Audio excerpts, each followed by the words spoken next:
This is week 24 of our 2019 adventure, and this week we're going to look at something I wrote in 1986, EarthWalk. Hello and welcome to Harmony Enterprises. I'm your host, Carrie Fox, and this show is all about looking at and reviewing your involvement in the design of your EarthWalk, your incarnation on planet Earth.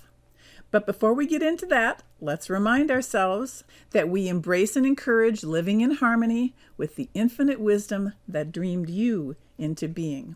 Which means that when you are able to look at the world from that point of view, you are also able to see your EarthWalk with so much more clarity. So, EarthWalk, it is a little something that I was inspired to write in 1986. And it starts with, the joyous playground that has been created here.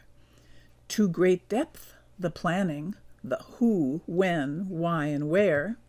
Who shall be your parents? What guidance will you need? Choosing those whose cells and genes will help you to succeed. When first involves the placement, the lifetime, in what years? And then each point upon your path, for you and for your peers. Why? Really is quite simple. It's a game of give and take. What will the world be needing, and what commitments did you make?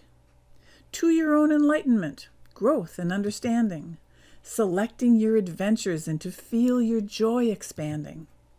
Where is planet Earth, of course, your chosen realm of learning. But where you enter, at what point, will influence your journey. What position be the planets? Is one far, another near? Be one high or in mid-heaven, or hidden behind our sphere? Then we all are intermingling. What an interesting blend, each following our own right path on this playground used by man. Composed of living creatures, be them animal or stone, all on their own grand EarthWalk, none to walk alone. Now, these thoughts first landed upon paper in 1986 and have been amended several times through the years or through my own personal journey. Since childhood, I was curious about what on earth am I here for? Why did I choose to incarnate on planet Earth? And then, through the years of my pondering and investigating, reading words of wisdom from many philosophers, a few ideas seemed probable to me. For example, maybe we're here to learn lessons.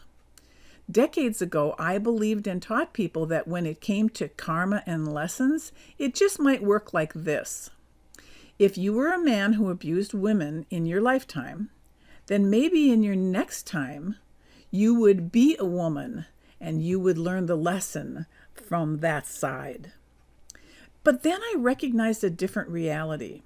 Because I believed in the concept of an all-loving God, then why would or how could that interpretation of karma be true?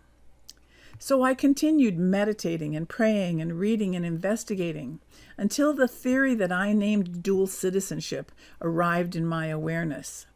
It became crystal clear. Every cell in my body came to that place. I know you felt it too, that where you just go, yes, that is the truth. I'll be putting more info on dual citizenship in the future, but for now, let's dive a little deeper into EarthWalk. So in the beginning of EarthWalk, I wrote, the joyous playground that has been created here. And I was thinking, what if planet Earth is really a playground that we come to play on, to experience the physical joys and adventures that our spirit-only consciousness doesn't get the pleasure of enjoying? To great depths, the planning, the who, what, why, and where. Well, among all of my investigating and learning, I studied a while on astrology and heredity and cellular DNA, as well as the concept of purpose. Who shall be your parents? What guidance will you need? Well, your 3D body system is developed from the cells and the genes of your parents, who developed from their parents' cells and genes and added their own experiences and learnings to them.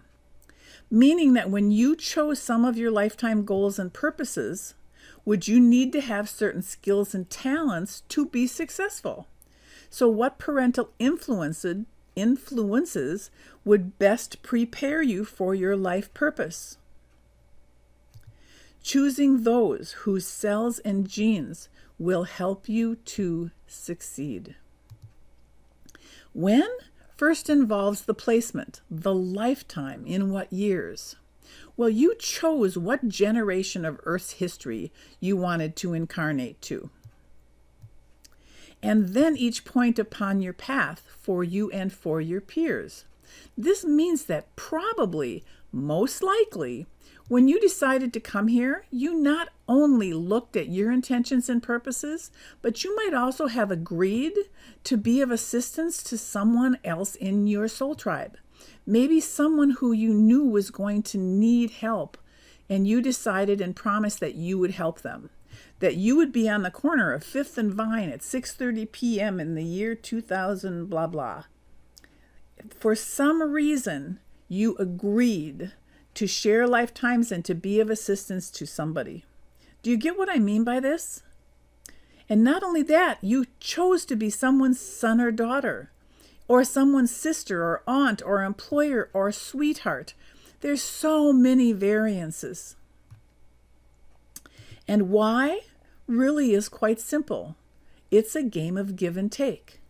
That you probably offered to give something to the world, to help in what was happening in the world in some way, as well as for receiving the blessings of your grand adventure.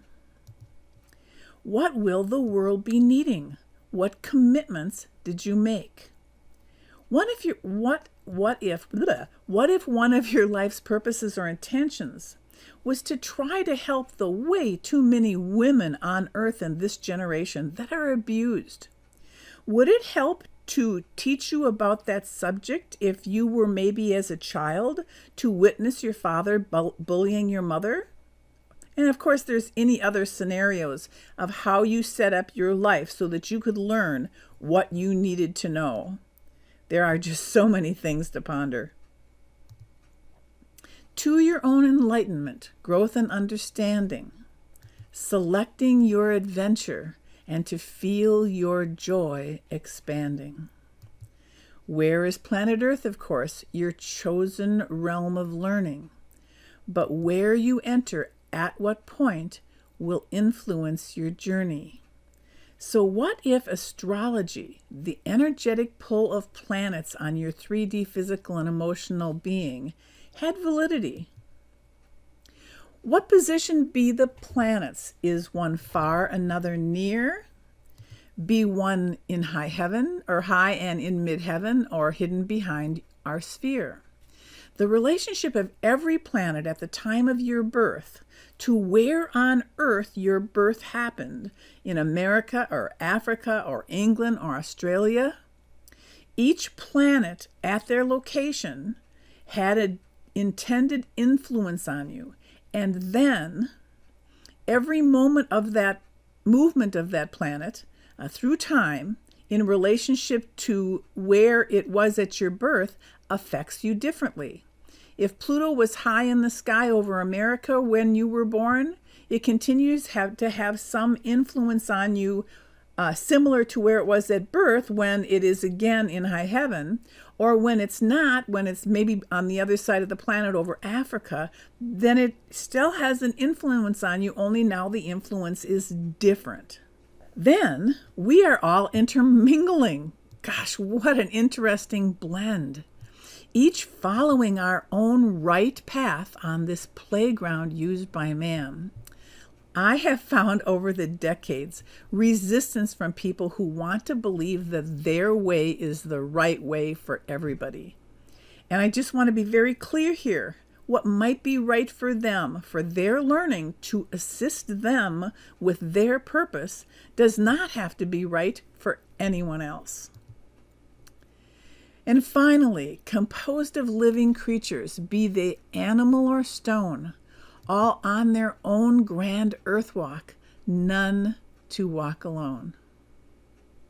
Now, I hope that EarthWalk has inspired you today to look at your life a little differently, and that you keep exploring your strengths and what you are passionate about, and inviting every opportunity into your life to the purpose that you know you are here to change the world, and you are not alone on your EarthWalk. Now, don't forget, if you haven't done it already, you can get a copy of my co-creation cheat sheet. It's just a little reminder to help you to be aware of your view of the world. You can get a copy of it at https://tinyurl.com/co-creation reminder. So until next time, I am Carrie Fox with Harmony Enterprises, reminding you to live in harmony with the infinite wisdom that dreamed you into being. Bye for now.